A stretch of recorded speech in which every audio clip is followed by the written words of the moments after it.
옛날 아주 먼 옛날에 호랑이가 담배를 피우고 산신령이 구름을 타고 내려와 바둑을 두던 시절의 이야기입니다. 첩첩산중 깊고 깊은 골짜기에 사람들의 발길이 좀처럼 닿지 않는 외딴 마을이 하나 숨겨져 있었는데 그곳은 산세가 워낙 험하고 골이 깊어 해가 뜨는 시간보다 해가 지는 시간이 훨씬 더 긴 곳이었습니다. 마을이라고 해봐야 다 쓰러져가는 초가집 10여 채가 옹기종기 모여있는 것이 전부였고 주민들은 거친 땅을 일구며 근근히 입에 풀칠이나 하고 사는 형편이었습니다. 바람이 불면 대나무 숲이 서걱거리는 소리가 마치 구슬픈 노랫가락처럼 들려오고 밤이 되면 부엉이 우는 소리가 처량하게 울려 퍼지는 그런 적막하고 쓸쓸한 상골 마을이었습니다. 이 마을의 가장 높은 곳, 산비탈이 시작되는 가파른 언덕배기에는 금방이라도 쓰러질 듯 위태로운 흙집 한 채가 겨우 비바람을 피하고 있었습니다.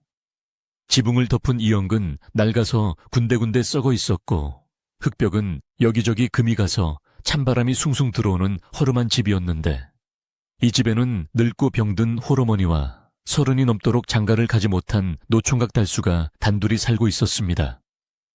달수는 태어날 때부터 남들보다 머리 회전이 조금 느리고 말주변이 없어서 마을 사람들 사이에서는 반푼이 혹은 바보라고 놀림을 받곤 했지만 그 심성만큼은 비단결보다 곱고 효심이 지극하여 하늘도 감복할 정도라는 소리를 듣는 착한 청년이었습니다.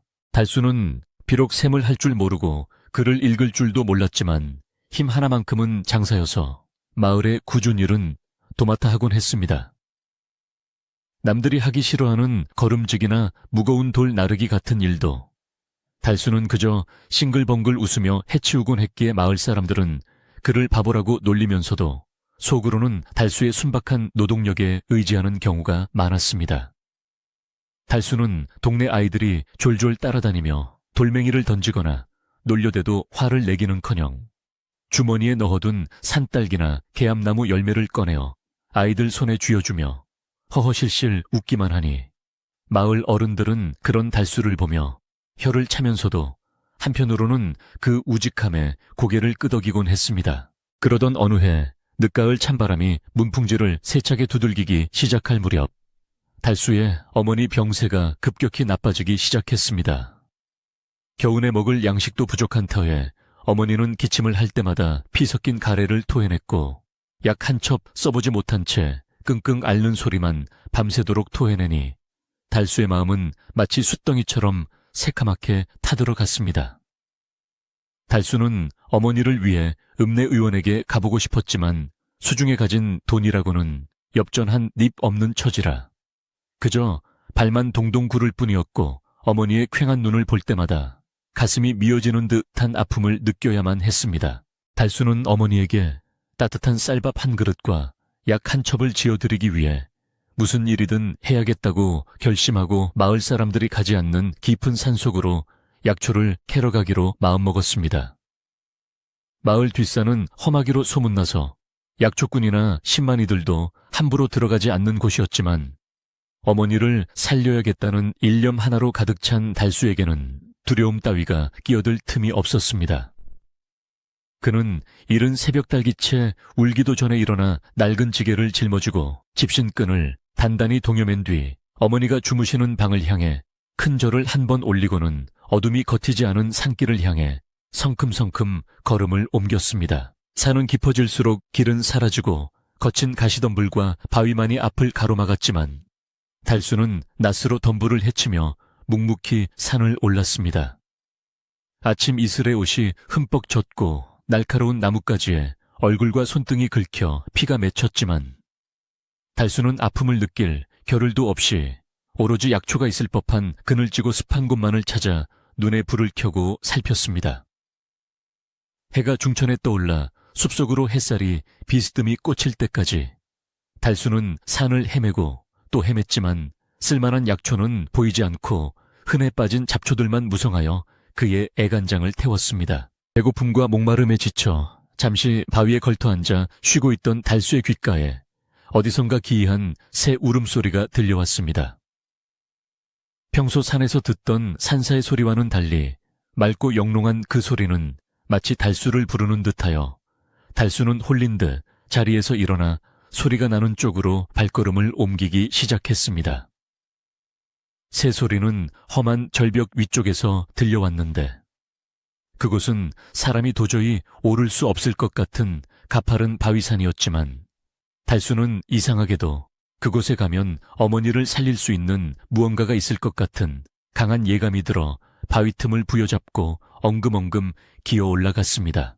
절벽을 기어 올라 도착한 곳은 사방이 늙은 소나무로 둘러싸인 아늑한 평지였는데 그곳은 바깥 세상의 소음이 완전히 차단된 듯 고요하고 신비로운 기운이 감돌았습니다. 달수가 숨을 고르며 주변을 두리번거릴 때 바위 그늘 아래 붉은 열매가 달린 식물 줄기가 바람에 살랑거리는 것이 눈에 들어왔습니다. 달수는 신만이들이 말하던 산삼의 생김새를 떠올리며 조심스럽게 다가가 보았는데 5갈래로 뻗은 잎사귀와 그 가운데 우뚝 솟은 줄기가 영락없는 산삼의 자태를 하고 있어 가슴이 쿵쾅거리기 시작했습니다. 달수는 떨리는 손을 진정시키며 흙바닥에 넙죽 엎드려 산신령님께 감사의 절을 3번 올렸습니다.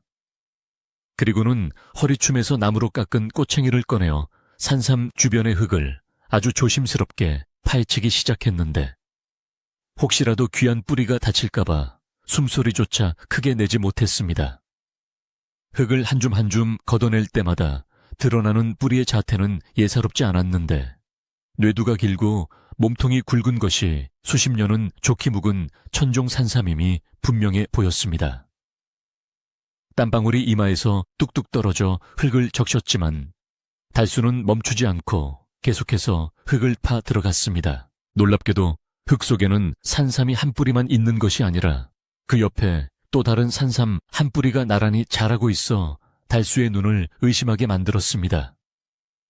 마치 다정한 부부나 형제처럼 서로 얽혀있는 2뿌리의 산삼을 보며 달수는 이것이 꿈인지 생시인지 분간이 가지 않아 자신의 볼을 꼬집어 보기도 했습니다.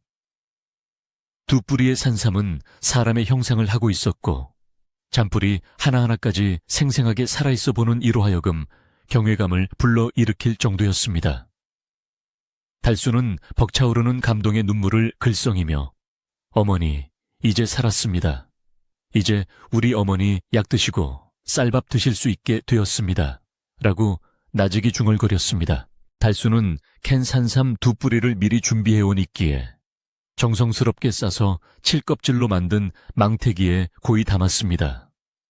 혹시라도 향이 날아갈까봐 겉옷을 벗어 망태기를 꽁꽁 싸맨 뒤 품속 깊이 품었는데 가슴에 닿는 산삼의 온기가 마치 난로처럼 따뜻하게 느껴졌습니다.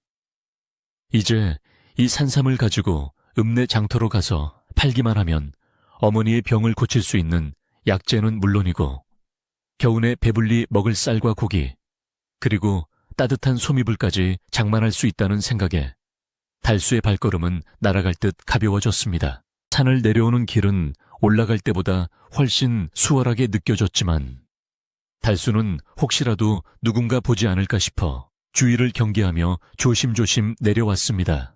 해가 뉘엿뉘엿 지고 상으림자가 길게 드리워질 무렵에야 마을 어귀에 도착한 달수는 아무도 마주치지 않고 무사히 집에 도착했다는 안도감에 긴 숨을 내쉬었습니다. 살인문을 열고 들어서자 부엌 아궁이 앞에는 차게식은 재만 남아있었고 방 안에서는 어머니의 힘겨운 기침소리가 들려왔지만 달수는 이제 곧 모든 고생이 끝날 것이라는 희망에 젖어 부엌으로 들어가 물 한 바가지를 벌컥벌컥 들이켰습니다. 달수는 어머니가 깨지 않도록 살금살금 방으로 들어가 품고 있던 산삼 망태기를 윗목 구석진 곳에 숨겨두고 그 위에 낡은 옷가지를 덮어두었습니다. 산삼이 있다는 사실을 어머니에게 미리 말씀드리면 혹여나 놀라 병세가 더 깊어지실까 염려되어 내일 장터에 다녀와서 깜짝 놀라게 해드릴 요량으로 꾹 참기로 했습니다. 달수는 어머니의 야윈 손을 꼭 잡고 잠자리에 누웠지만 가슴이 너무나 설레고 벅차서 도무지 잠을 이룰 수가 없었습니다. 천장 얼룩을 바라보며 내일 장터에서 산삼값을 얼마나 받을 수 있을지, 그 돈으로 무엇부터 살지 행복한 고민을 하며 밤을 지새웠습니다. 이윽고 새벽달기 회를 치며 아침을 알리자 달수는 벌떡 일어나 세수를 하고 말끔한 옷으로 갈아입었습니다. 그래봤자 기워 입은 무명 옷이었지만 달수의 표정만큼은 비단 옷을 입은 양반보다 더 환하고 당당했습니다. 그는 어머니에게 산에 가서 나무를 좀 더 해오겠다고 거짓말을 하고는 산삼이든 망태기를 지게 밑에 감추고 서둘러 집을 나섰습니다.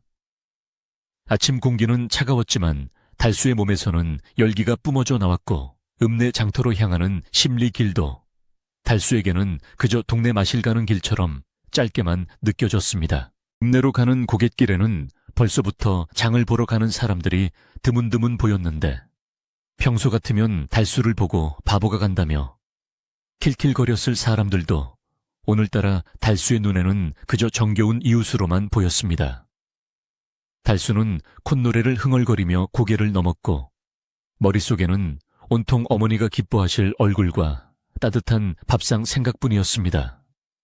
그는 자신이 가진 산삼 2뿌리가 얼마나 엄청난 가치를 지닌 물건인지, 그리고 이 물건이 오늘 자신의 운명을 송두리째 바꿔놓을 사건의 씨앗이 될 줄은 꿈에도 모른 채 부지런히 발걸음을 옮겼습니다. 읍내 장터 입구에 들어서자 시끌벅적한 사람들의 소리와 온갖 물건들이 넘쳐나는 풍경이 달수의 눈을 휘둥그레지게 만들었습니다. 갓 쪄낸 떡 냄새, 생선 비린내 소가 우는 소리, 장사꾼들의 고함 소리가 뒤섞여 활기가 넘치는 장터는 산골 마을과는 딴판인 별천지였습니다.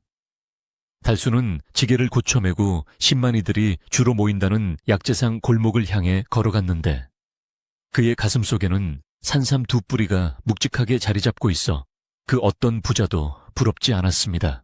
약재상 골목에 들어서자 코끝을 찌르는 한약재 냄새가 진동을 했고 전국에 내로라 하는 신만이들과 약재상들이 모여 흥정을 벌이고 있었습니다.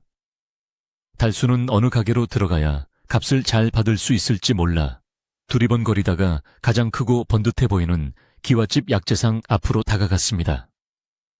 가게 앞에는 수염이 긴 주인이 곰방대를 물고 앉아 있었는데 달수의 허름한 행색을 보고는 쯧쯧 혀를 차며 거기 거지는 썩 물러가라, 재수원 붙겠다 라며 손을 휘저었습니다. 평소 같으면 주눅이 들어 물러났을 달수였지만 오늘은 품속에 천하의 보물을 품고 있었기에 주인의 핀잔에도 아랑곳하지 않고 당당하게 앞으로 나섰습니다. 영감님, 저 거지 아닙니다. 아주 귀한 물건을 가지고 왔으니 한번 봐주십시오. 달수의 목소리에 힘이 실려 있자 주인은 의아한 눈빛으로 달수를 쳐다보았고 달수가 주섬주섬 품속에서 이끼에 쌓인 산삼을 꺼내어 펼치자 주인의 눈이 튀어나올 듯 커졌습니다. 주변에 있던 다른 장사꾼들도 하나둘씩 모여들어 달수의 손을 주시하기 시작했습니다. 이끼가 거치고 드러난 산삼의 자태에 구경꾼들 사이에서 탄성이 터져 나왔습니다. 저것 좀 보게. 저건 보통 물건이 아니야. 저 정도면 산삼 중에서도 으뜸가는 동자삼 아닌가. 사람들의 웅성거림 속에 약재상 주인의 손이 부들부들 떨렸고 달수는 그 반응을 보며 자신이 캔 것이 정말로 대단한 물건임을 확신했습니다. 주인은 침을 꿀꺽 삼키며 달수에게 조심스럽게 물었습니다. 이복의 젊은이, 이 물건을 어디서 캤는가? 값을 얼마나 생각하고 있어? 달수는 셈이 어두워 정확한 값을 부를 수는 없었지만 어머니 약값과 쌀값 그리고 집을 고칠 비용 정도면 충분하겠다고 생각하며 입을 열려는 찰나 장터 저편에서 갑작스러운 비명 소리와 함께 우당탕거리는 소란이 일어났습니다. 사람들의 시선이 일제히 소리나는 쪽으로 쏠렸고 달수 역시 산삼을 다시 품에 안고 무슨 일인가 하여 고개를 돌렸습니다. 그곳에서는 험상궂게 생긴 장정 서너 명이 하얀 소복을 입은 젊은 여인을 짐승 끌고 가듯 거칠게 끌고 오고 있었습니다. 여인은 머리가 산발이 된 채 울며 불며 살려달라고 애원하고 있었고 장정들은 빚 대신 여인을 팔아넘기겠다며 으름장을 놓고 있었습니다. 그 여인은 바로 남편을 잃고 홀로 된 청상과부였는데 죽은 남편이 남긴 빚 때문에 억울하게 끌려가는 중이었습니다. 사람들은 혀를 차며 안타까워했지만 그 험악한 장정들이 무서워 누구 하나 나서서 말리는 사람이 없었습니다. 달수는 품속에 산삼을 꽉 쥐고 그 광경을 바라보았는데 여인의 애처로운 눈빛이 마치 집에 계신 아픈 어머니의 눈빛과 겹쳐 보이며 가슴 한구석이 찌릿하게 저려왔습니다. 달수는 자신도 모르게 발걸음을 그쪽으로 옮기기 시작했습니다.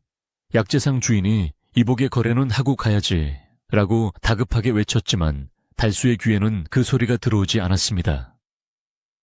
지금 눈앞에서 죽어가는 사람을 두고 볼 수 없다는 바보 같지만 순수한 연민이 달수의 마음을 강하게 움직이고 있었던 것입니다.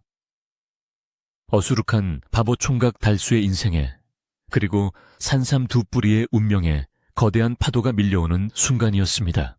장터 한복판 사람들로 둘러싸인 그곳에서 달수는 숨을 헐떡이며 멈춰 섰습니다. 끌려가던 여인과 눈이 마주친 순간 달수는 묘한 기분을 느꼈습니다. 여인은 공포에 질려 있었지만 그 눈동자만큼은 맑고 깊어서 마치 산속에서 보았던 신비한 샘물 같았습니다. 빚쟁이 우두머리가 달수를 험악하게 노려보며 소리쳤습니다.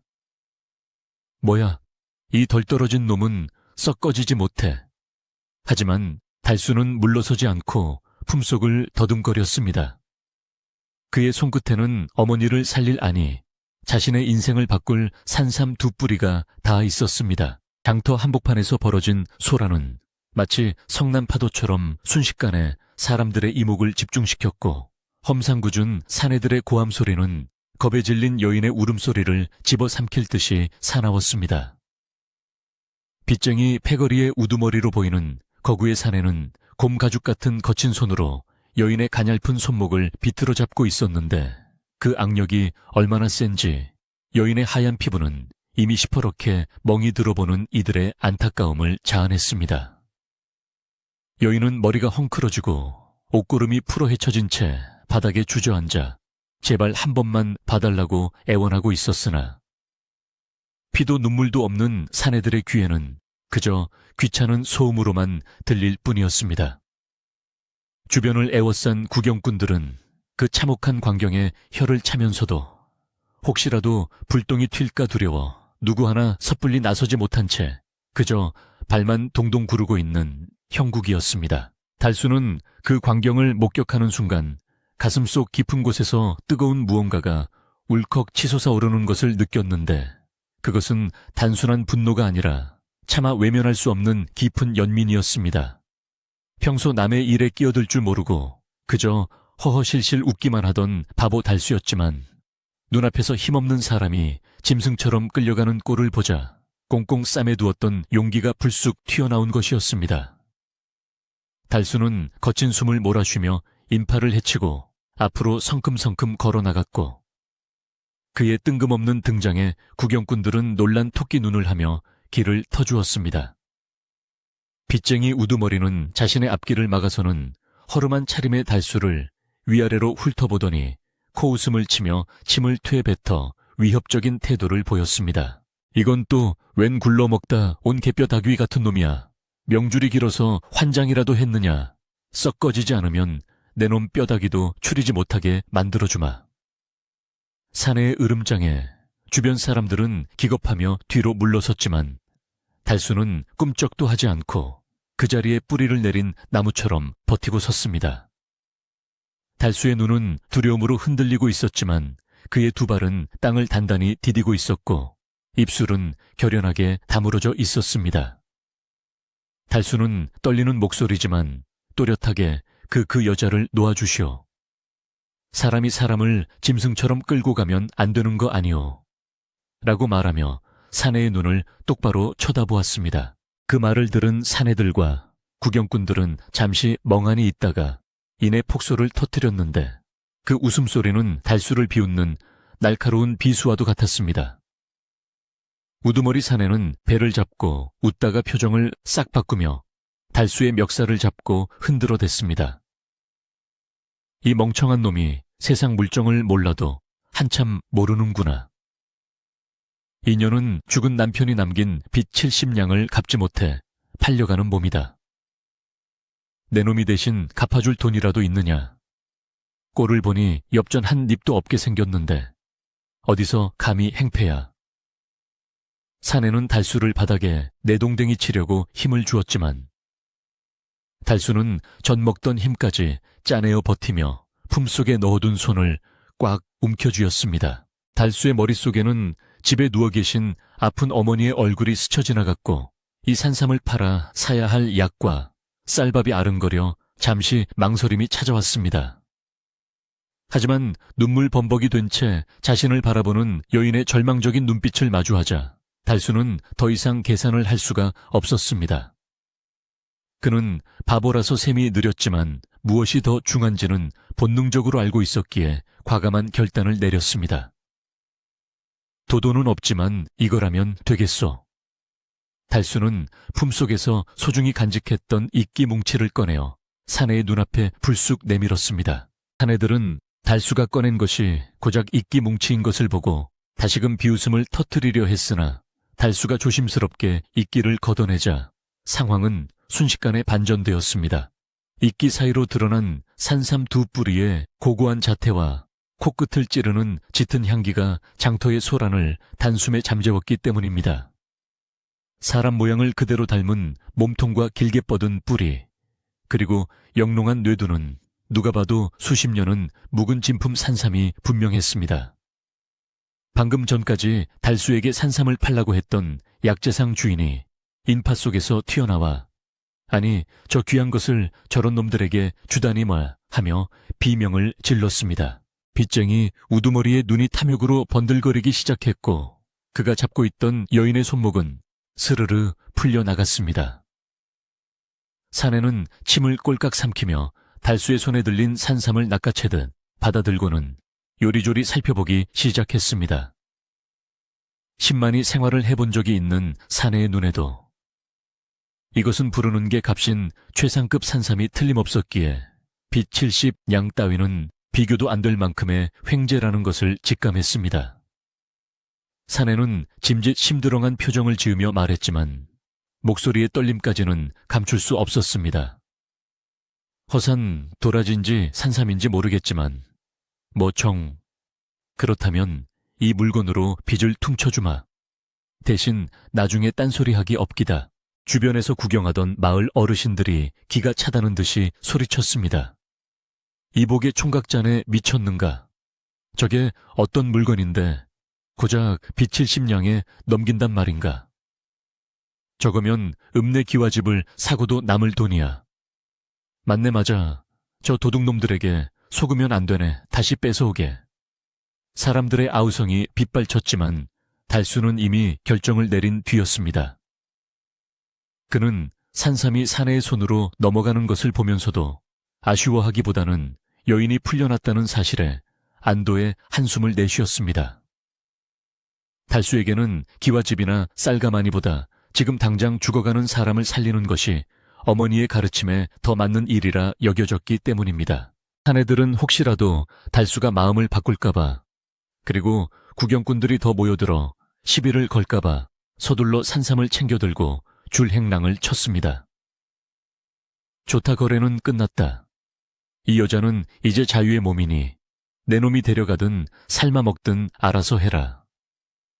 사내들은 뒤도 돌아보지 않고 인파 속으로 사라졌고 장터 바닥에는 멍하니 서 있는 달수와 흐느끼며 주저앉아 있는 여인만이 남겨졌습니다. 순식간에 벌어진 일에 사람들은 허탈해하며 달수를 향해 손가락질을 해댔습니다. 쯧쯧. 세상에 저런 바보 천치가 어디 있나. 제 복을 제가 발로 차버렸어. 어머니 약값 구하러 왔다더니 생판 모르는 남을 위해 전 재산을 날렸구먼. 사람들의 비난과 조롱 섞인 수군거림이 귓가에 윙윙거렸지만 달수는 멍하니 빈손을 내려다보다가 천천히 여인에게 다가갔습니다. 여인은 바닥에 엎드린 채 달수의 발치에 머리를 조아리며 오열하고 있었습니다. 은희님 정말 감사합니다. 죽을 목숨을 살려주셨습니다. 이 은혜를 어찌 다 갚아야 할지요. 여인의 목소리는 물기 어린 슬픔과 깊은 감사가 뒤섞여 떨리고 있었고 달수는 어쩔 줄 몰라 하며 쭈뼛쭈뼛 뒷머리만 긁적였습니다. 아니요. 그저 사람이 공영에 처했으면 돕는 것이 도리라 배웠소. 어서 일어나시오. 바닥이 찹니다.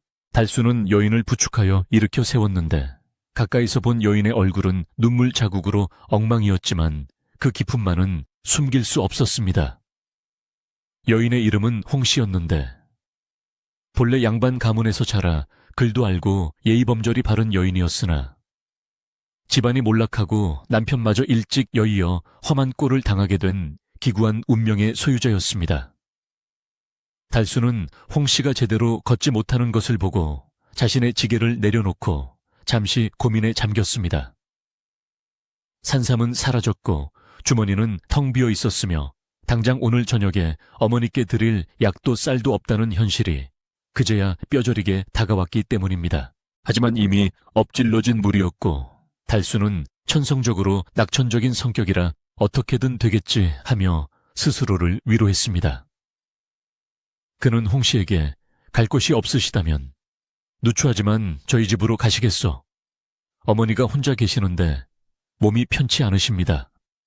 라고 조심스럽게 물었습니다. 홍씨는 갈 곳 없는 처지에 자신을 구해준 생명의 은인이 거처까지 마련해주겠다고 하니 감격에 겨워 고개를 끄덕이며 눈물을 훔쳤습니다. 그렇게 달수는 빈 지게를 다시 짊어지고 뒤에는 산삼 대신 사람을 달고 터덜터덜 산골 마을로 향하는 길에 올랐습니다. 돌아오는 길은 갈 때보다 훨씬 멀고 험하게 느껴졌습니다. 해는 이미 서산으로 넘어가 붉은 노을이 하늘을 물들이고 있었고 찬바람이 불어와 달수의 얇은 옷깃을 파고들었습니다. 빈털터리로 돌아가는 달수의 마음 한구석은 어머니에 대한 죄송함으로 무거웠지만 뒤따라오는 홍씨의 발자국 소리를 들으며 묘한 책임감을 느꼈습니다. 홍씨는 지친 기색이 역력했지만 불평 한마디 없이 묵묵히 달수의 뒤를 따랐고 가끔씩 달수의 넓은 등판을 바라보며 복잡한 생각에 잠긴 듯 했습니다. 그녀에게 달수는 세상에서 가장 어리석은 바보이면서 동시에 가장 고귀한 영웅처럼 보였습니다. 마을 어귀에 도착했을 때는 이미 어둑어둑한 밤이 되어 있었습니다. 집집마다 저녁 짓는 연기가 피어오르고 구수한 밤 냄새가 풍겨왔지만 달수의 집 굴뚝에서는 연기가 나지 않아 그의 마음을 더욱 아리게 했습니다. 달수는 살인문 앞에서 잠시 멈칫거리며 깊은 숨을 들이마셨습니다. 어머니에게 산삼 이야기를 했다가 잃어버렸다고 하면 실망하실 테고 그렇다고 빈손으로 왔다고 하면 걱정하실 것이 뻔했기에 어떻게 말씀을 드려야 할지 막막했기 때문입니다. 홍씨 역시 낯선 집에 빈손으로 얹혀 살게 된 처지라 죄송스러운 마음에 고개를 들지 못하고 달수의 등 뒤로 숨듯 섰습니다. 어머니 다녀왔습니다. 달수가 애써 밝은 목소리로 부르며 방문을 열자 어두컴컴한 방 안에서 어머니의 쉰 목소리가 들려왔습니다. 오냐 달수냐? 왜 이리 늦었느냐? 산에 가서 호랑이라도 만난 줄 알고 애간장이 녹는 줄 알았다. 어머니는 달수의 무사귀환에 안도하며 몸을 일으키려 했으나 기력이 없어 비틀거렸습니다. 달수는 급히 방으로 들어가 어머니를 부축해드렸고 그 뒤로 쭈뼛거리며 들어오는 홍씨의 모습이 호롱불 빛에 비치자 어머니의 눈이 휘둥그레졌습니다. 아니 저 처자는 누구냐? 네가 나무를 하러 간다더니 웬 처자를 데려왔어. 달수는 무릎을 꿇고 앉아 홍씨를 소개하며 자초지종을 설명하려 했으나 차마 산삼 2뿌리를 몽땅 주고 데려왔다는 말은 입이 떨어지지 않아 우물쭈물했습니다. 그때 홍씨가 앞으로 나서며 단정하게 큰 절을 올렸습니다. 어르신, 저는 오갈 데 없는 몸인데 아드님께서 공영에 처한 저를 구해주셨습니다. 하룻밤만이라도 재워주신다면 그 은혜는 죽어서도 잊지 않겠습니다. 홍씨의 목소리는 차분하고 기품이 있었고 어머니는 홍씨의 행색이 초라하긴 하나 그 눈빛이 맑고 태도가 바른 것을 보고 대번에 예사로운 인물이 아님을 알아보았습니다. 어머니는 달수의 성정을 누구보다 잘 알기에 아들이 또 어디선가 오지랖을 부려 불쌍한 사람을 거두어 왔음을 짐작하고는 혀를 끌끌 찼습니다. 하지만 인정 많은 어머니 역시 갈 곳 없는 처자를 내칠 수는 없어 자리를 내어주었습니다. 젠제, 제 앞가림도 못하는 놈이 또 일을 저질렀구나. 누추한 곳이지만 들어와서 몸이나 녹이게. 어머니의 허락이 떨어지자 달수는 안도의 한숨을 내쉬었지만 당장 저녁거리가 없어 난감해했습니다. 부엌을 뒤져보니 먹다 남은 찬밥 덩어리와 시래기 조금이 전부였지만 홍씨는 부엌으로 따라 들어와 소매를 걷어붙였습니다. 도련님, 제가 하겠습니다. 가진 것은 없지만 솜씨를 부려보겠습니다. 홍씨는 익숙한 손놀림으로 아궁이에 불을 지피고 얼마 남지 않은 재료를 다듬어 죽을 끓이기 시작했습니다. 비록 쌀알보다 물이 훨씬 많은 묽은 죽이었지만 홍씨가 정성을 다해 끓이자 구수한 냄새가 온 집안에 퍼져 나갔습니다.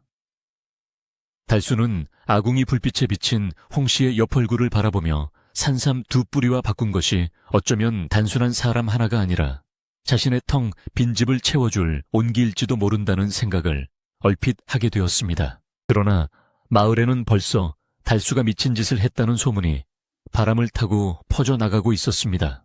장터에서 돌아온 마을 사람들이 우물가에 모여 쑥덕거렸습니다. 글쎄 그 바보 녀석이 산삼을 캐서 떼부자가 될 뻔했는데 그걸 지나가는 과부랑 바꿔 먹었대. 아이고, 세상에 그 귀한 걸 빚 갚는 데 썼단 말이야. 정말 구제불능이로구만. 어머니 약값이나 할 것이지. 젊은 놈이 여자의 눈이 멀어도 유분수지. 사람들의 비웃음은 밤이 깊도록 이어졌고 달순의 집을 향한 시선은 호기심 반 조롱 반으로 가득 찼습니다. 그날 밤 달순은 좁은 방 윗목에서 웅크리고 누워 잠을 청했습니다. 아랫목에는 어머니와 홍씨가 나란히 누웠는데 어머니의 기침소리가 들릴 때마다 홍씨가 일어나 등을 쓸어들이고 물을 떠다 드리는 소리가 들렸습니다. 달수는 그 소리를 자장가 삼아 눈을 감았지만 마음 한편에서는 불안감이 스멀스멀 피어올랐습니다. 산삼을 가져간 그 험악한 놈들이 정말로 순순히 물러난 것일까? 혹시라도 그들이 산삼값을 제대로 쳐주지 않은 것을 깨닫고 다시 찾아오지는 않을까?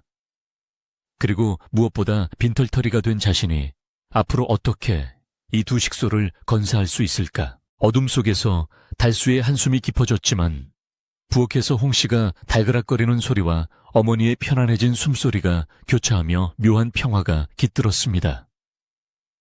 바보 달수의 집에는 이제껏 없었던 새로운 기운이 감돌기 시작했고 그것은 산삼보다 더 값진 인연의 시작을 알리는 신호탄이었습니다.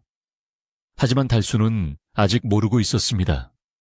장터에서 산삼을 낚아채간 그 빚쟁이들이 탐욕에 눈이 멀어 더 큰 음모를 꾸미고 있다는 사실을 말입니다. 폭풍 전야의 고요함처럼 산골 마을의 밤은 그렇게 깊어만 갔습니다. 홍씨가 달순의 집에 들어온 지 불과 며칠이 지나지 않아 쓰러져 가던 초가 삼간에는 놀라운 변화가 일어나기 시작했습니다. 홍씨는 비록 몸 하나만 겨우 의탁한 처지였으나 타고난 부지런함과 야무진 손끝으로 집안 구석구석을 쓸고 닦아 먼지 한 톨 없게 만들었습니다. 그녀는 새벽같이 일어나 차가운 샘물로 마당을 정갈하게 쓸어내고 부엌 아궁이에 묵은 재를 걷어낸 뒤 반질반질하게 윤이 나도록 닦아놓았습니다.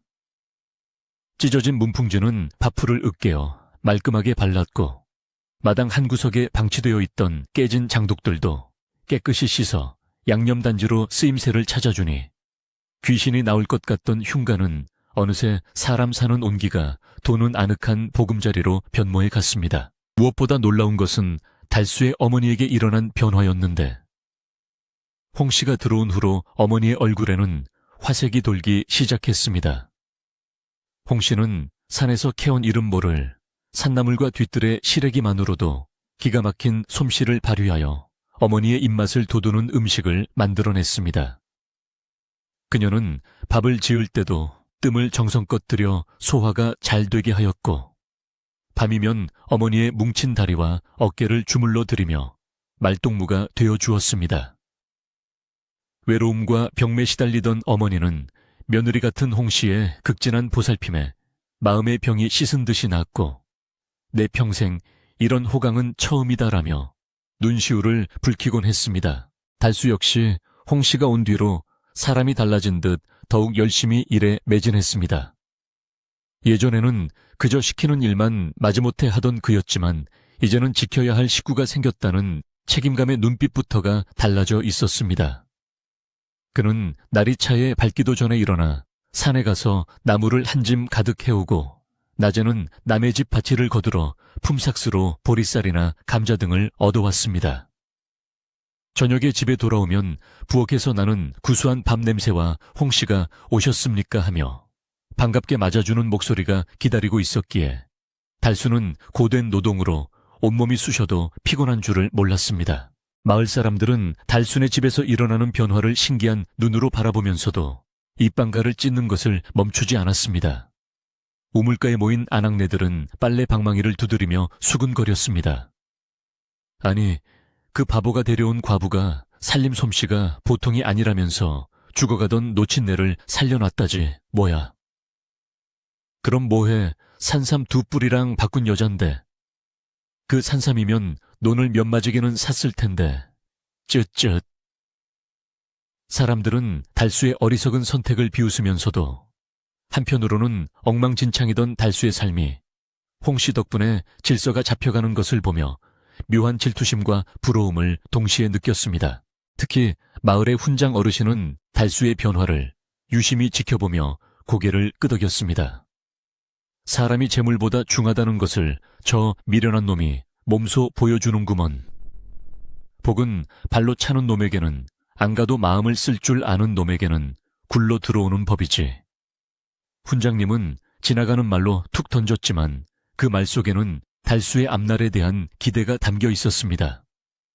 그러나 마을 사람 대부분은 여전히 달수를 산삼을 날린 천하의 바보라고 부르며 언젠가 홍씨가 도망가거나 달수가 후회하며 땅을 치고 울 날이 올 것이라고 내기를 걸기도 했습니다. 평화로운 나날이 이어지던 어느 날 읍내 장터의 주막에서는 불길한 모의가 진행되고 있었습니다.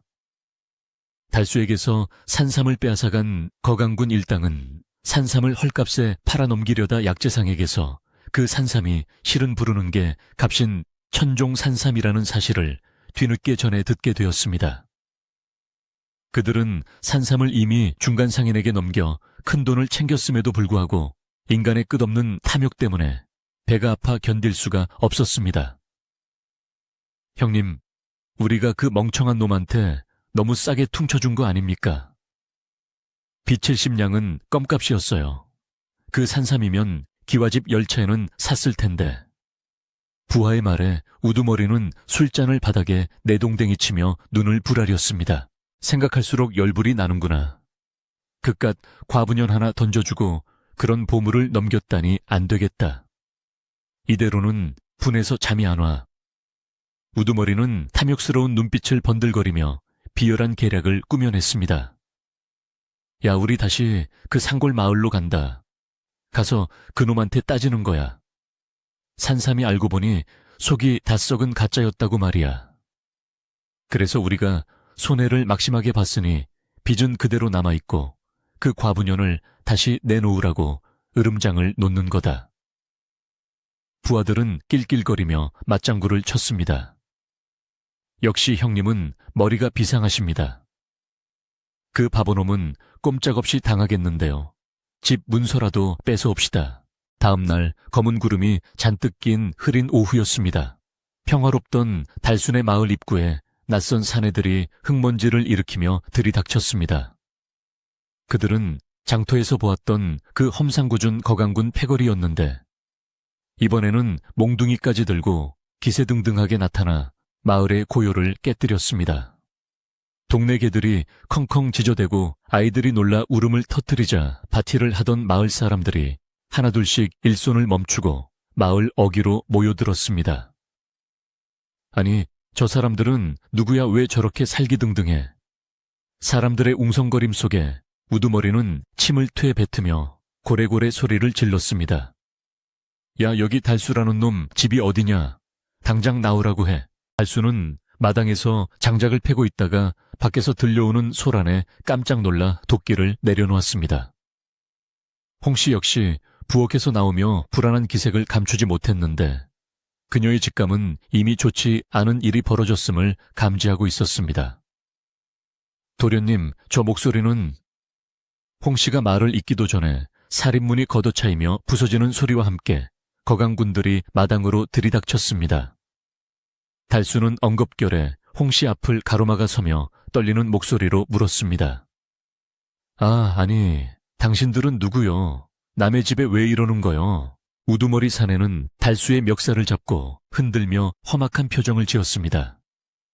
이 사기꾼 놈아, 내 놈이 우릴 속여. 네가 준 산삼 말이다. 그게 산삼이냐? 도라지 뿌리만도 못한 썩은 무 쪼가리였어. 사내는 미리 준비해온 시커멓게 썩은 나무 뿌리 하나를 바닥에 내동댕이 쳤습니다. 이걸 봐라. 겉만 번지르르하고 속은 다 썩어 문드러진 걸 우리한테 넘겨. 덕분에 우린 약재상한테 개망신당하고 위약금까지 물어주게 생겼다. 사내의 뻔뻔한 거짓말에 달수는 눈이 휘둥그레졌습니다. 그럴 리가 없어. 분명히 싱싱하고 좋은 산삼이었는데. 시끄럽다. 내 놈이 캔 걸. 내 놈이 알지 누가 아냐. 우린 막심한 손해를 봤으니 거래는 무효다. 당장 저 년을 다시 내놓아라. 아니면 빚 70냥에 위자료까지 합쳐서 100냥을 지금 당장 내놓든가. 사내들은 집안을 때려 부술듯이 난동을 부리며 장독대를 발로 차고 텐마루에 걸터앉아 행패를 부리기 시작했습니다. 방 안에 있던 어머니는 놀라서 기절할 듯 숨을 헐떡였고 달수는 억울하고 분해서 눈물이 핑 돌았지만 말주변이 없어 아니요, 정말 아니요 라는 말만 되풀이할 뿐이었습니다. 소식을 듣고 달려온 마을 사람들이 달수네 집 마당을 에워쌌습니다. 하지만 거강군들의 기세가 워낙 흉흉하여 누구 하나 나서서 말리는 사람이 없었습니다. 사람들은 수군거렸습니다. 아이고, 저럴 줄 알았어. 바보가 산삼을 볼 줄이나 알겠어. 썩은 걸 캐다가 덤티기를 쓴 모양이네. 이제 저 집은 풍비박산 나게 생겼구먼. 과부는 다시 끌려가고 달수는 빚더미에 앉게 생겼어. 마을 사람들의 시선은 동정보다는 그럼 그렇지 하는 체념에 가까웠고 달수는 사면촉에 빠진 심정이었습니다. 그때 달수의 등 뒤에 숨어있던 홍씨가 천천히 앞으로 걸어 나왔습니다.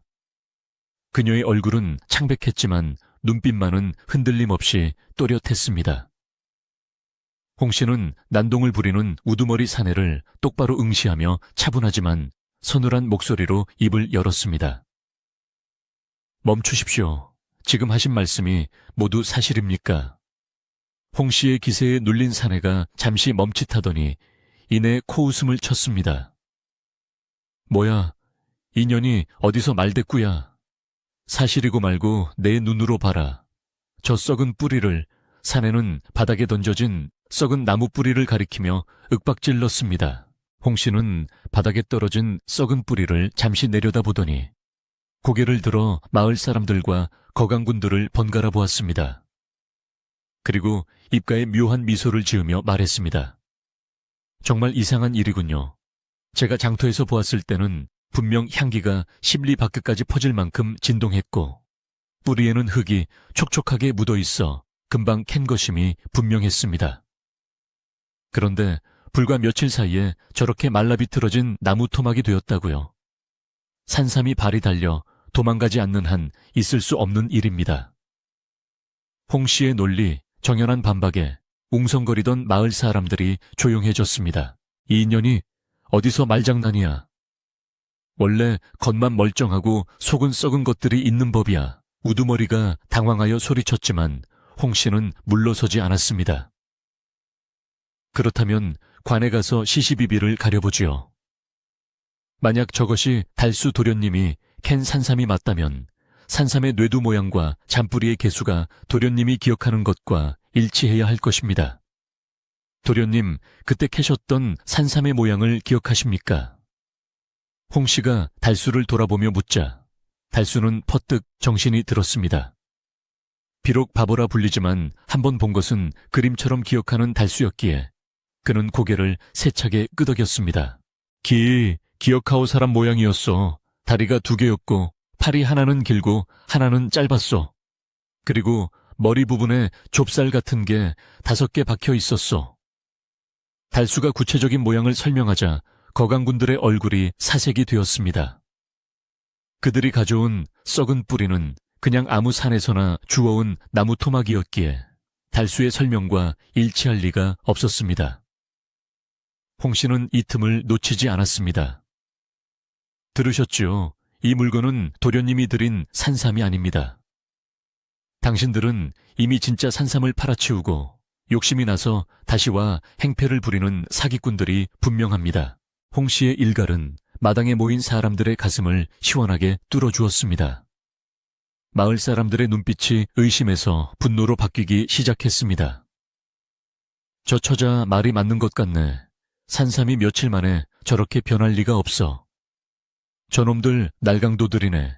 우리 마을 사람을 우습게 보고 사기를 치러 왔어. 분위기가 험악해지자 거강군들은 당황하여 뒷걸음질을 쳤지만 우두머리는 여기서 밀리면 끝장이라는 생각에 품에서 시퍼런 칼을 꺼내 들었습니다. 이것들이 다 죽고 싶어서 환장했나. 시끄럽고 난 돈을 못 받았으니 인연을 다시 데려가야겠다 비켜. 칼을 본 마을 사람들은 비명을 지르며 다시 물러섰고 상황은 일촉즉발의 위기로 치달았습니다.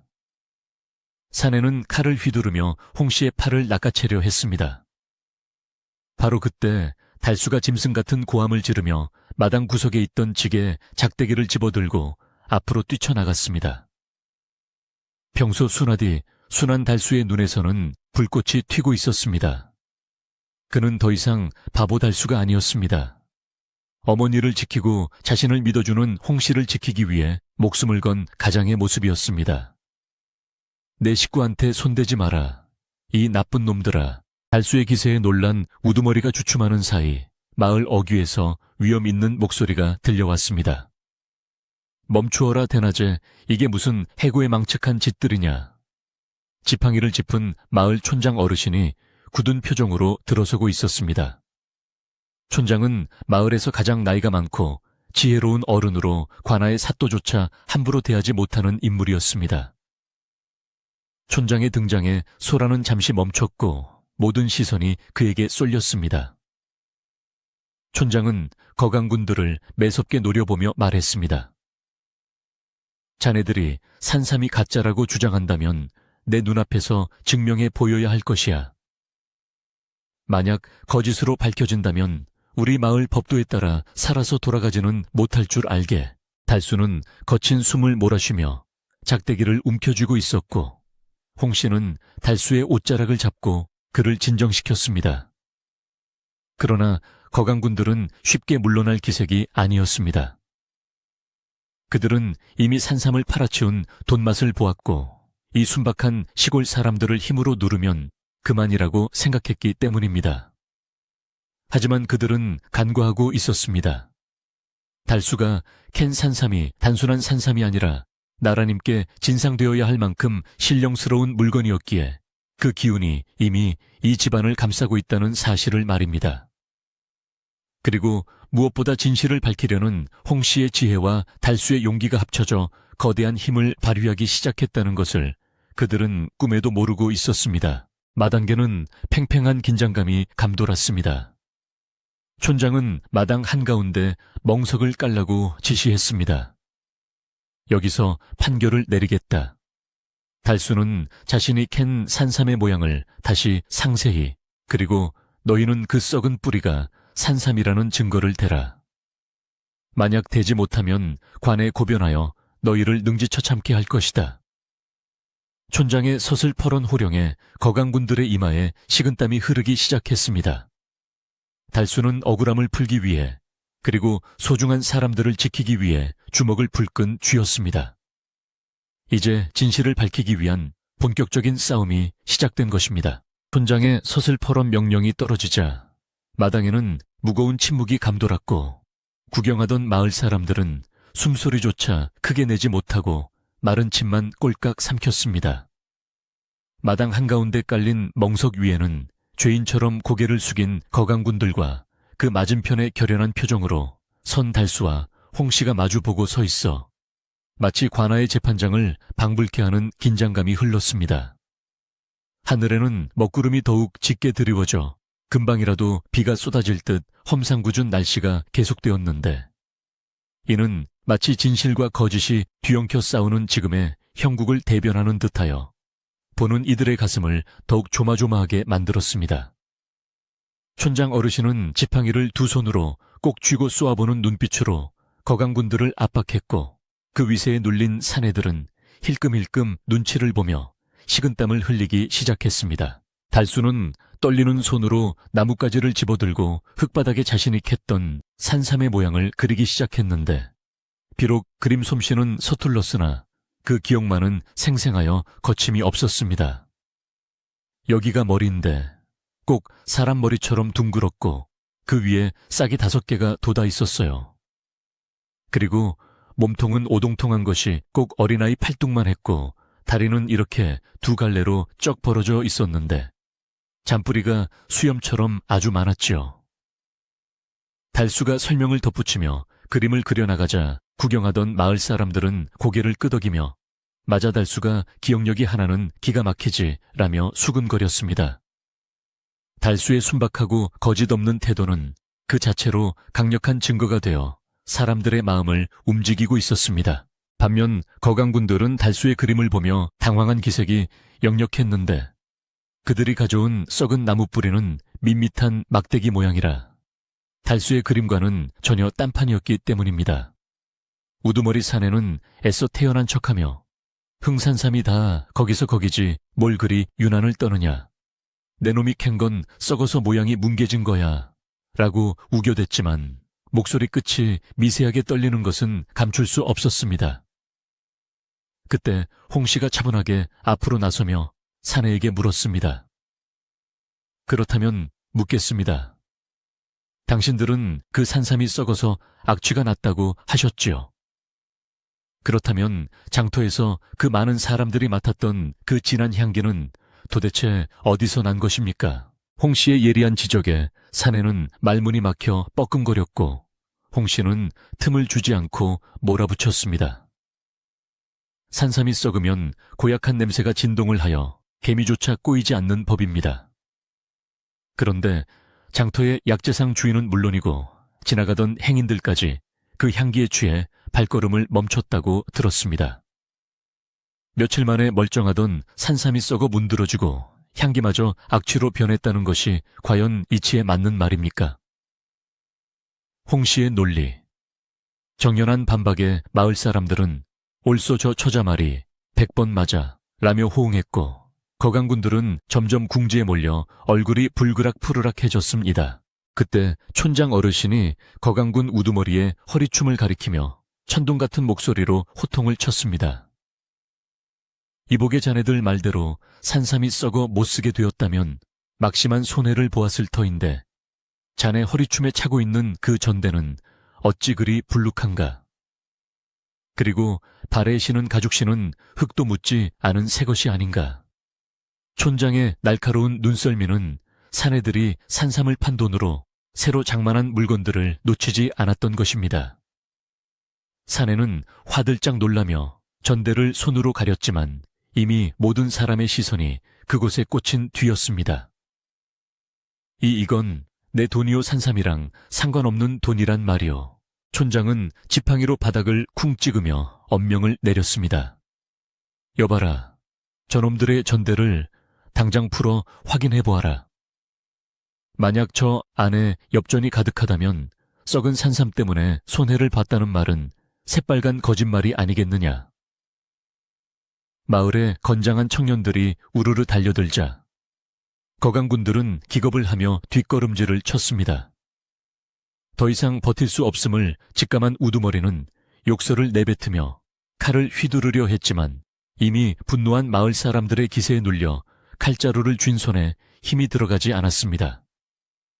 수십 명의 마을 사람들이 낙과 괭이를 들고 애워싸자 천하의 무례배들도 오금을 저릴 수밖에 없었던 것입니다. 결국 청년들이 달려들어 우두머리의 전대를 낚아채 바닥에 쏟아붓자 짤그랑 소리와 함께 엄청난 양의 엽전과 은화가 마당에 흩어졌습니다.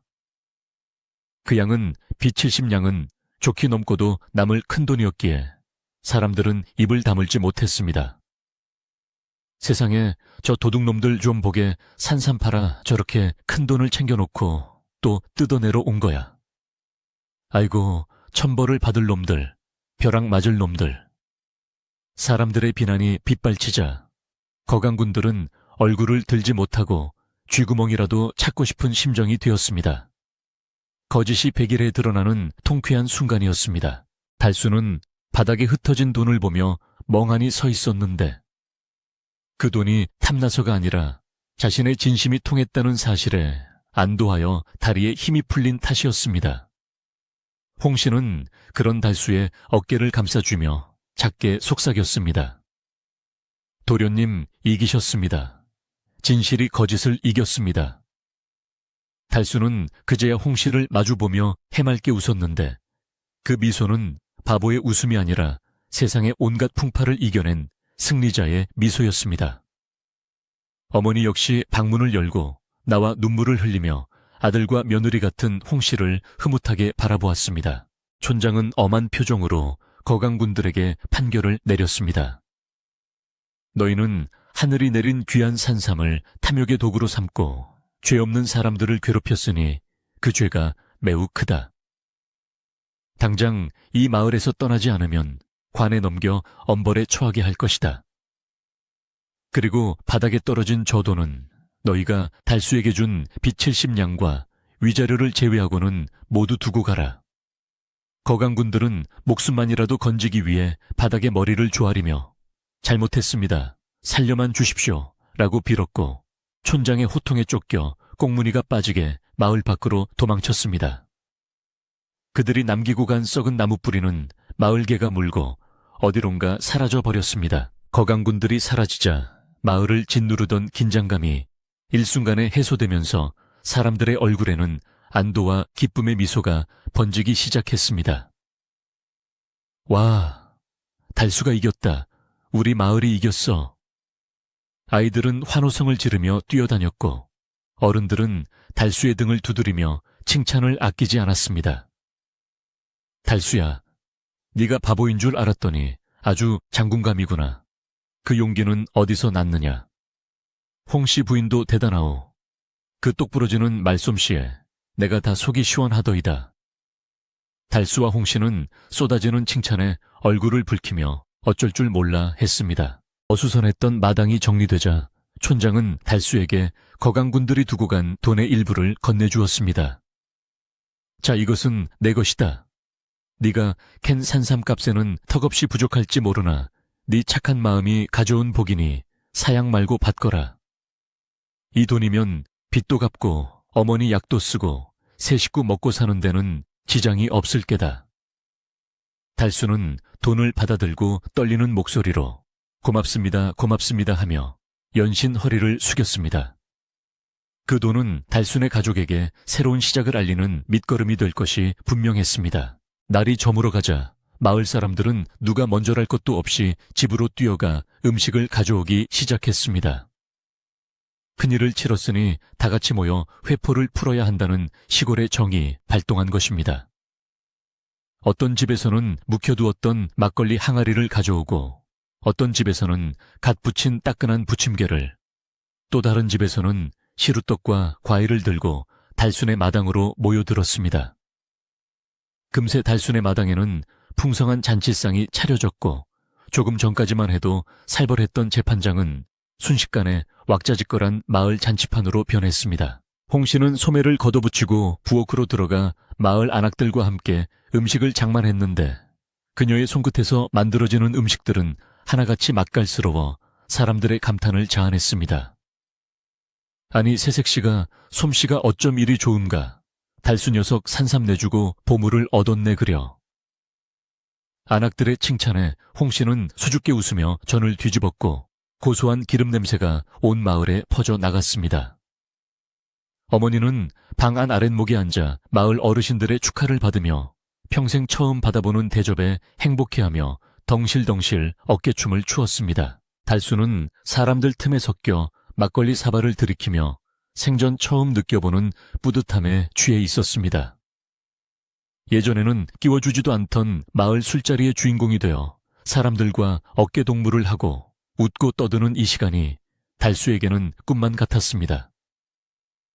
달수야, 너 장가 잘 갔다. 홍씨 같은 부인은 눈 씻고 찾아봐도 없다. 친구들의 농담에 달수는 해벌쭉 웃으며 부엌에서 일하는 홍씨를 훔쳐보았는데 아궁이 불빛을 받아 발그레한 그녀의 볼이 오늘따라 더욱 고와 보였습니다. 밤이 깊어가자 마당 한가운데 모닥불을 피워놓고 마을 사람들은 둥그렇게 둘러앉아 옛날 이야기를 나누기도 하고 구성진 노랫가락을 뽑기도 하며 흥겨운 시간을 보냈습니다. 타닥타닥 타오르는 모닥불 소리와 사람들의 웃음소리가 어우러져 산골 마을에 밤하늘로 울려 퍼졌고 하늘의 별들도 그 모습을 구경하려는 듯 초롱초롱하게 빛났습니다. 달수는 모닥불을 바라보며 지난 며칠간 있었던 일들을 떠올려 보았습니다. 산삼을 캐던 순간 장터에서의 만남, 그리고 오늘의 소동까지. 모든 것이 파노라마처럼 스쳐 지나갔지만 결코 후회는 없었습니다. 잔치가 무르익을 무렵 촌장 어르신이 헛기침을 하며 좌중을 조용히 시켰습니다. 자, 오늘 우리는 달수 덕분에 아주 귀한 교훈을 얻었네. 재물보다 중요한 것이 사람의 마음이고 진심은 언제나 통한다는 것을 말이야. 비록 달수가 산삼 2뿌리는 잃었지만 그 대신 더 귀한 사람을 얻고 우리 마을의 화합을 얻었으니 이보다 더 큰 장사가 어디 있겠는가. 촌장의 말씀에 모두가 잔을 높이 들고 위하여를 외쳤고 달수와 홍씨는 서로를 바라보며 감사의 눈빛을 교환했습니다.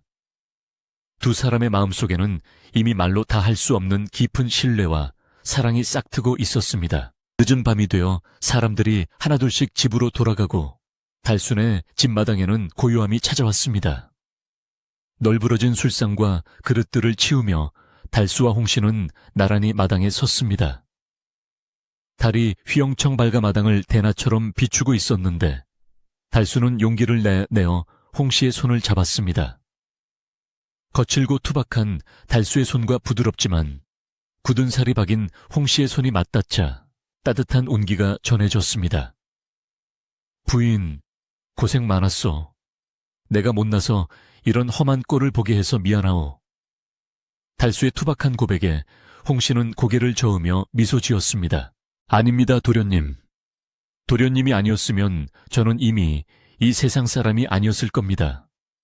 제게 도련님은 하늘이 보내준 은인이십니다.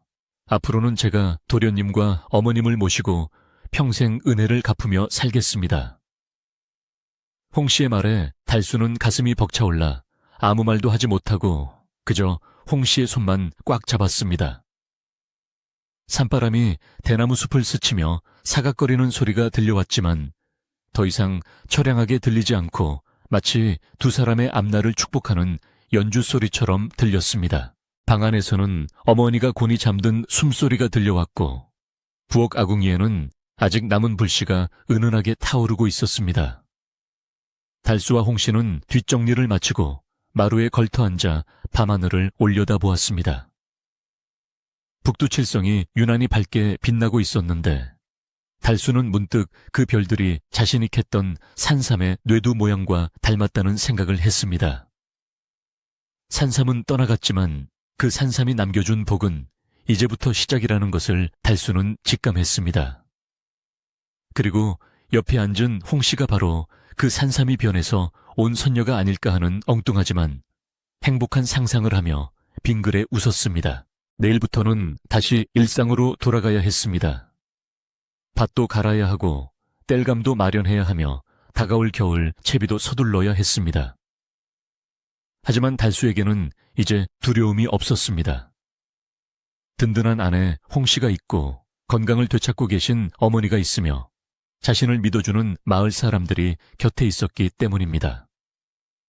달수는 주먹을 불끈 쥐며 내일 아침 일찍 일어나 제일 먼저 홍 씨가 좋아하는 산나물을 캐러 가야겠다고 다짐했습니다. 폭풍우가 지나간 뒤에 땅이 더 단단해지듯 달순의 가족의 결속은 이번 사건을 계기로 비바람에도 끄떡없는 바위처럼 단단해졌습니다. 밤은 깊어 새벽을 향해 가고 있었고 산골 마을의 모든 불빛이 꺼졌지만 달순의 집 사랑방에 온 기만은 식을 줄을 몰랐습니다. 모든 것이 제자리를 찾았고 오히려 예전보다 더 풍요롭고 따뜻한 기운이 집안을 감싸고 있었습니다. 악한 자들은 물러가고 착한 사람들이 승리하는 옛날 이야기 속에 당연하지만 아름다운 결말이 달순의 마당의 현실이 되어 내려앉은 밤이었습니다. 거강군들이 쫓겨나고 마을 잔치가 끝난 뒤 달순의 집에는 진정한 의미의 봄이 찾아왔습니다. 계절은 어느덧 가을을 지나 겨울의 문턱을 넘고 있었지만 달순의 초가삼가는 그 어느 때보다 따뜻하고 훈훈한 기운으로 가득 차 있었습니다. 소동이 있은 지 얼마 지나지 않아 마을 사람들의 적극적인 주선과 축복 속에 달수와 홍 씨는 정식으로 혼례를 올리고 부부의 연을 맺게 되었습니다. 비록 화려한 비단옷이나 시끌벅적한 사물놀이패는 없었지만 정화수 한 그릇 떠놓고 서로 맞절을 하는 두 사람의 모습은 세상 그 어떤 부부보다 진실되고 아름다워 보는 이들의 눈시울을 붉히게 만들었습니다. 홍 씨가 안주인이 된 이후로 달순의 살림은 날로 불어나기 시작했는데 이는 단순히 재물이 늘어나는 것을 넘어 집안의 격이 달라지는 변화였습니다. 거강군들이 두고 간 돈으로 달순은 읍내장터에서 튼튼한 황소 한 마리를 사왔고 남의 밭을 붙이던 소장농 신세에서 벗어나 마을 어귀에 기름진 논 두 마지기를 장만하여 어엿한 자장농이 되었습니다. 달순은 여전히 순박하고 우직한 성품을 지니고 있었지만 이제는 아무도 그를 바보달수라고 부르지 않았습니다. 사람을 귀하게 여길 줄 아는 그의 깊은 마음씨를 확인한 마을 사람들은 그를 복덩이 달수 혹은 달수 서방이라 부르며 존중해주기 시작했습니다. 달수는 매일 아침 해가 뜨기도 전에 일어나 황소를 몰고 논으로 나갔는데 그의 발걸음은 예전의 무거운 걸음이 아니라 희망에 찬 힘찬 발걸음이었습니다. 자신이 흘린 땀방울이 고스란히 내 가족의 양식이 된다는 사실에 달수는 힘든 줄도 모르고 밭을 갈고 걸음을 주었습니다. 그가 밭을 갈 때 부르는 구성진 농요 소리는 마을 전체에 울려 퍼져 듣는 사람들의 마음까지 흥겹게 만들었고 지나가던 마을 어르신들은 저 녀석이 장가를 잘 가더니 아주 딴 사람이 되었어, 용이 되었어 하며 껄껄 웃음 짓곤 했습니다. 달수의 성실함과 홍 씨의 알뜰함이 합쳐지니 가난이라는 놈은 더 이상 달순의 집에 발을 붙일 곳이 없었습니다. 집안의 가장 큰 경사는 무엇보다 늙은 어머니의 건강이 완연하게 회복된 것이었습니다. 홍 씨가 지극정성으로 다려드린 약과 영양가 높은 음식 덕분에 밤새 끊이지 않던 기침소리는 거짓말처럼 사라졌고 앙상했던 얼굴에는 보기 좋게 살이 올랐습니다. 어머니는 이제 지팡이 없이도 마당을 거닐며 텃밭을 가꿀 수 있게 되었고 동네 사랑방에 마시를 나가 며느리 자랑을 하는 것이 하루 일과 중 가장 큰 즐거움이 되었습니다. 우리 며느리가 어찌나 효부인지 내 평생 이런 호강은 처음일세.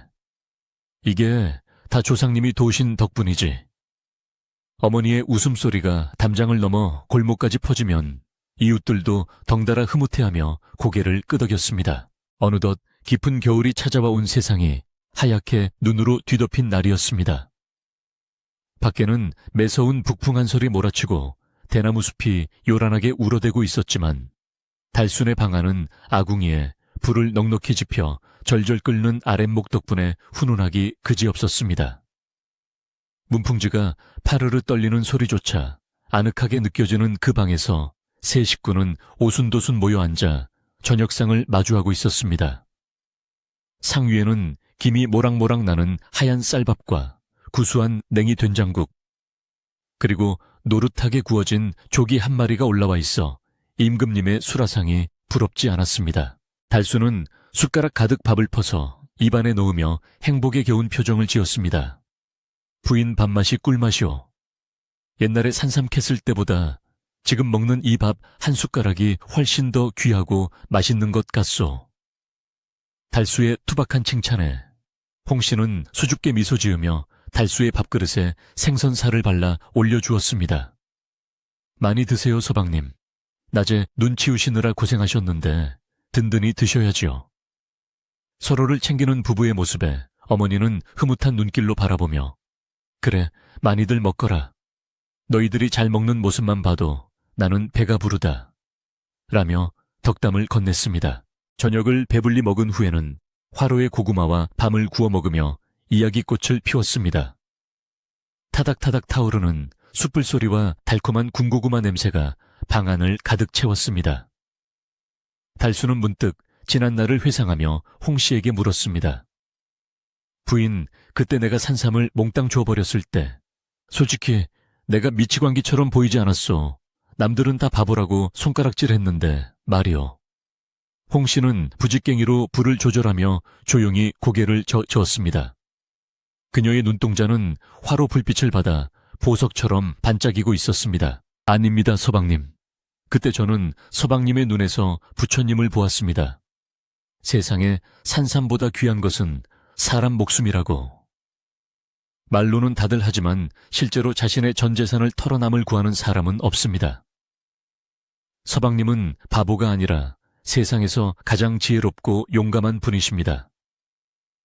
그때 서방님이 산삼을 포기하지 않으셨다면 우리는 지금처럼 이렇게 따뜻한 밥상을 마주할 수 없었겠지요. 산삼 두 뿌리가 사라진 자리에 더 큰 복이 넝쿨째 굴러 들어온 것입니다. 홍 씨의 현명한 대답에 달수는 코끝이 찡해져 말없이 홍 씨의 손을 꼭 잡았습니다. 달수는 그제야 깨달았습니다. 자신이 산에서 캤던 것은 단순히 병을 고치는 약초가 아니라 자신의 인생을 송두리째 바꿔줄 인연이라는 씨앗이었다는 것을 말입니다. 그 씨앗을 욕심이라는 흙에 심지 않고 자비라는 밭에 심었기에 이렇게 풍성한 행복의 열매를 맺을 수 있었던 것입니다. 잃어버린 줄 알았던 산삼은 사실 사라진 것이 아니라 홍 씨라는 사람의 모습으로 건강해진 어머니의 모습으로 그리고 평온한 가정의 모습으로 변하여 달수 곁에 영원히 남게 된 셈이었습니다. 밤이 깊어지자 눈 내리는 소리마저 잦아들고 온 세상이 고요한 잠에 빠져들었습니다. 달수는 잠자리를 봐드리기 위해 어머니의 이부자리를 펴드리고 윗목에 놓인 자릿길을 점검했습니다. 어머니는 따뜻한 이불 속에 누우시며 편안한 숨을 내쉬었고 금세 고난잠에 빠져드셨습니다. 어머니의 규칙적인 숨소리는 달수에게 세상 그 어떤 음악보다도 평화롭게 들렸습니다. 달수와 홍 씨도 나란히 누워 천장을 바라보았는데 흙벽 사이로 스며드는 은은한 달빛이 방 안을 신비롭게 비추고 있었습니다. 부인, 내년 봄에는 우리 집 담벼락 밑에 봉숭아랑 채송화를 심읍시다. 어머니가 꽃을 좋아하시니 마당이 환해지면 더 기뻐하실 거요. 달수의 소박한 제안에 홍 씨는 달수의 품으로 파고들며 속삭였습니다. 네, 서방님. 그리고 뒤뜰에는 감나무도 한 그루 심어요. 나중에 우리 아이들이 자라면 감을 따먹을 수 있게요. 우리 아이들이라는 말에 달수의 가슴이 콩닥콩닥 뛰기 시작했습니다. 상상만 해도 입가에 미소가 번지는 벅차오르는 미래가 그들 앞에 펼쳐져 있었습니다. 밖에는 여전히 하얀 눈이 소복소복 쌓이고 있었습니다. 그 눈은 달수네 집 지붕을 포근하게 덮어주며 지난 시절의 가난과 서름을 모두 덮어버리고 있었습니다. 마을 사람들도 모두 따뜻한 아랫목에서 잠이 들었고 가끔 멀리서 들려오는 개 짖는 소리만이 산골 마을의 정적을 잠시 깨울 뿐이었습니다. 달수는 홍 씨의 따뜻한 천을 느끼며 스르르 눈을 감았습니다. 꿈속에서도 산신령님이 나타나 하얀 수염을 휘날리며 빙글에 웃어줄 것만 같은 더할 나위 없이 평화롭고 행복한 밤이었습니다. 착한 마음 하나로 하늘을 감동시키고 욕심을 버려 더 큰 것을 얻은 바보 달수의 이야기는 이렇게 마을 사람들의 입에서 입으로 전해지며 오랫동안 전설처럼 남게 되었습니다. 사람들은 삶이 힘들고 팍팍할 때마다 달수의 이야기를 떠올리며 지금 당장의 손해를 두려워하지 않고 베푸는 마음이 결국에는 자신에게 더 큰 복으로 돌아온다는 진리를 마음에 새기곤 했습니다. 어쩌면 우리네 인생사도 달순의 이야기처럼 굽이굽이 힘든 고개가 있어도 그 끝에는 반드시 따뜻한 아랫목과 구수한 밥상이 기다리고 있는 법인지도 모릅니다. 지금 여러분이 누워 계신 그 자리도 달순의 방 아랫목처럼 따뜻하고 편안하기를 바랍니다. 오늘 하루 고단했던 일들은 모두 저 밖의 눈 속에 묻어두시고 마음속에는 달수가 품었던 따뜻한 산삼 한 뿌리 같은 희망을 품고 편안한 잠을 청하시길 바랍니다. 바람이 찹니다. 이불 꼭 덮으시고 좋은 꿈 꾸십시오. 달수와 홍씨가 심은 감나무에 주렁주렁 열매가 열리는 꿈을 꾸셔도 좋겠습니다. 옛날 이야기는 여기서 끝이 나지만 여러분의 내일은 오늘보다 조금 더 따뜻하고 행복한 이야기가 되기를 기원합니다. 밤이 깊었습니다. 모두들 안녕히 주무십시오.